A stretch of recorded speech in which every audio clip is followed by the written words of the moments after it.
धोबी था, अपने गधे को चराने जंगल ले गया तो उसे एक चमकता हुआ पत्थर मिल गया। उसे लगा ये तो बढ़िया है, लेकिन बेचारा धोबी बड़ा भोला, उसे पता ही नहीं कि ये हीरा है।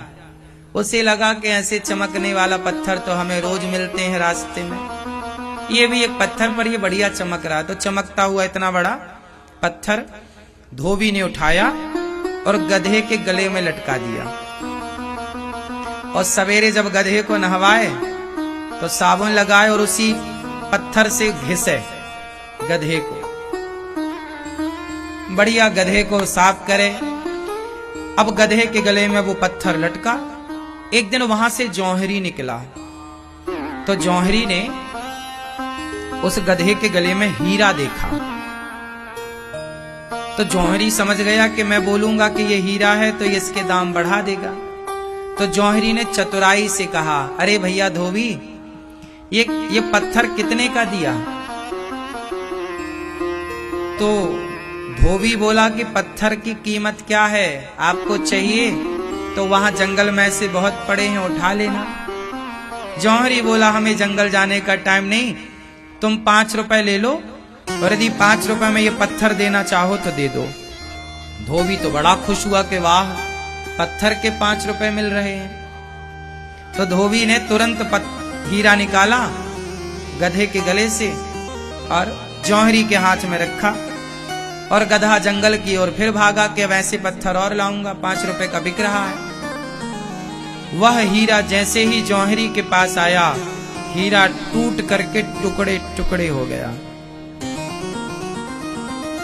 जौहरी बोला, वाह रे हीरा, अभी गधे के गले में पड़ा था तब तो टूटा नहीं, अभी गधे को साफ कर रहा था तब तो टूटा नहीं, और मुझ जौहरी के हाथ में आया तो टूट करके टुकड़े टुकड़े हो गया। तब उस टूटे हुए हीरे से आवाज आई कि जौहरी, उस गधे को, उस धोबी को तो पता ही नहीं था कि मेरी कीमत क्या है। जब उसे पता ही नहीं था कि मेरी कीमत क्या है तो वो मुझे गधे के गले में लटकाया तो मुझे बुरा नहीं लगा, क्योंकि उसे तो पता ही नहीं था कि मेरी कीमत करोड़ों की है। लेकिन तुझे तो पता था ना कि मेरी कीमत करोड़ों की है, फिर भी तूने मेरी कीमत केवल 5 रुपए लगाई। और जब तुम जैसे जानकार भी मेरी कीमत जब 5 रुपए ही लगाएंगे तो मैं तो टूट करके टुकड़े टुकड़े हो जाऊंगा ना। बस धर्म की कीमत, सत्य की कीमत, भगवान की कीमत अमेरिका, लंदन, जापान, पाकिस्तान के लोग ना जाने तो ठीक है, पर भारत के लोग आप तो जानते हो ना कि राम नाम की कीमत क्या है, आप तो जानते हो कि धर्म की कीमत क्या है। आप जानने वाले, राम के नाम की महिमा को समझने वाले, धर्म को जानने वाले भी यदि धर्म का आचरण नहीं उतारेंगे तो धर्म टूट करके टुकड़े टुकड़े तो हो ही जाएगा ना। इसलिए जो धर्म को नहीं जानते वो धर्म का आचरण बिल्कुल ना करें, चलेगा, पर आप तो धर्म को जानते हैं, आप तो धर्म को समझते हैं, और आप जानने समझने वाले लोग भी धर्म के राह पर नहीं चलेंगे तो धर्म का हीरा तो टूट करके टुकड़े टुकड़े हो जाएगा। बात समझ में आई? रावण जैसों से धर्म की उम्मीद हमें नहीं है, हमें तो भरत और राम से धर्म की उम्मीद है। पाकिस्तान के लोगों से हमें धर्म की उम्मीद नहीं है, लेकिन हम भारत के लोगों से, सनातनियों से तो धर्म की उम्मीद करेंगे। तुम धर्म ना छोड़ना। हमारे देश में संभाजी महाराज हुए हैं। संभाजी का इतिहास कभी पढ़ना। संभाजी को जब मुगलों ने पकड़ा, उन्होंने बहुत सारे युद्ध जीते और शिवाजी के वंशज हैं ये, बहुत सारे युद्ध जीते, अपने देश के लिए बहुत किया। आखिरी में इन्हें धोखे से मुगलों ने पकड़ लिया और तलवार रखी गर्दन में मुगलों ने। मुगल बादशाह तलवार रखता है और कहता है कि तुम अपना धर्म छोड़ दो, संभाजी तुम अपना सनातन धर्म छोड़ दो और इस्लाम अपनाओ, तुम मुसलमान हो जाओ। संभाजी को कहा तलवार की नोक पर धर्म छोड़ दो। संभाजी ने बोला ना, मैं अपने धर्म को नहीं छोड़ता। तो जानते हैं संभाजी के ये नाखून, उंगलियों के ये नाखून उखाड़ लिए मुगलों ने, पकड़ करके ये नाखून उखाड़ लिए और इसमें गरम गरम पानी डाल दिया।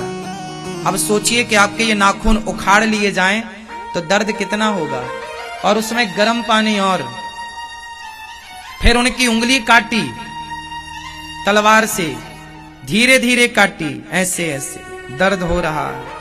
कहा धर्म बदल लो वरना काट दूंगा, काट दो। शरीर के टुकड़े टुकड़े किए संभाजी के, नाखून को निकाला, जलते हुए सरिया शरीर पर चुभाए और उसमें घाव पर नमक मसला।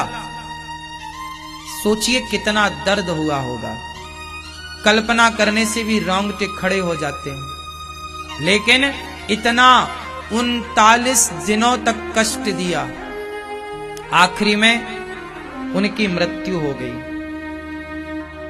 उनका शरीर टुकड़े टुकड़े करके नदी के तट पर डाला मुगलों ने।